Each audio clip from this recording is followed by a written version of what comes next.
America, Iran దేశాల మధ్య యుద్ధానికి ముగింపు పలకాలి అని భావించిన శాంతి ప్రయత్నాలు పూర్తిగా ప్రమాదంలో పడ్డాయి.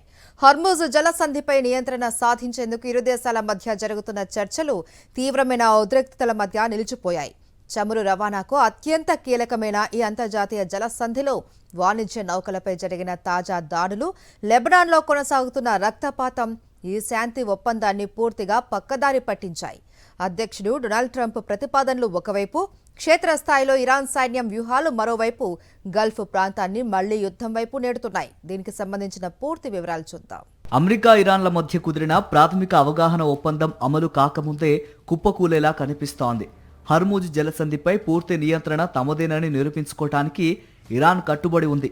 అంతర్జాతీయ వాణిజ్య నౌకలు కేవలం తమ జలాల ద్వారా తమ నౌకాదళం అనుమతితోనే ప్రయాణించాలని ఇరాన్ కఠిన నిబంధనలు విధించింది. దీనిని ఉల్లంఘించి ఓమన్ తీరం మీదుగా ప్రయాణించిన తైవాన్ కంటైనర్ నౌక ఎవర్ లవ్లీపై ఇరాన్ డ్రోన్ దాడికి దిగటం ఈ చర్చలను మరింత క్లిష్టతరం చేసింది. ఈ దాడి ప్రభావంతో ప్రపంచవ్యాప్తంగా చమురు ధరలు ఒక్కసారిగా 2% పైగా పెరిగాయి.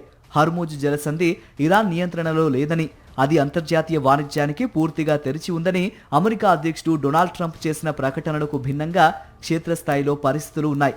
ఈ నావిగేషన్ వ్యవస్థ అంతా తమ నిబంధనల ప్రకారమే సాగాలని ఇరాన్ పట్టుబడుతోందని రక్షణ నిపుణులు విశ్లేషిస్తున్నారు. మరోవైపు ఇరాన్ అణు కార్యక్రమం, జలసంధి భద్రతపై స్విట్జర్లాండ్లో జరగాల్సిన అత్యున్నత స్థాయి చర్చలు వాయిదా పడ్డాయి.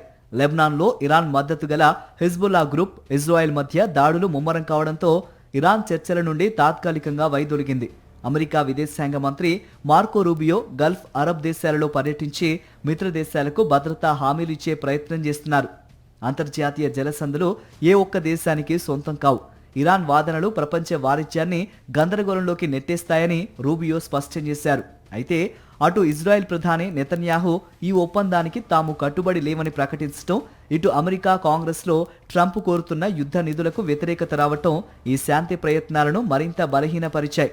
హర్ముజ్ జలసంధిపై పట్టు కోసం ఇరాన్ చేస్తున్న ప్రయత్నాలు, మిత్రదేశం ఇజ్రాయెల్ దూకుడును అడ్డుకోలేకపోతున్న అమెరికా వైఖరి ఈ శాంతి చర్చలను తీవ్ర సంక్షోభంలోకి నెట్టాయి. మరి ఈ 60 రోజుల గడువు ముగిసేలోపు డొనాల్డ్ ట్రంప్ యంత్రాంగం ఇరాన్ను తిరిగి చర్చల వైపు తీసుకురాగలదా లేదా అనేది ఇప్పుడు ప్రపంచవ్యాప్తంగా ఉత్కంఠ రేపుతోంది. మరిన్ని అప్డేట్స్ కోసం ఛానల్ ను సబ్స్క్రైబ్ చేయండి. నోటిఫికేషన్స్ కోసం బెల్ ఐకాన్ పై క్లిక్ చేయండి.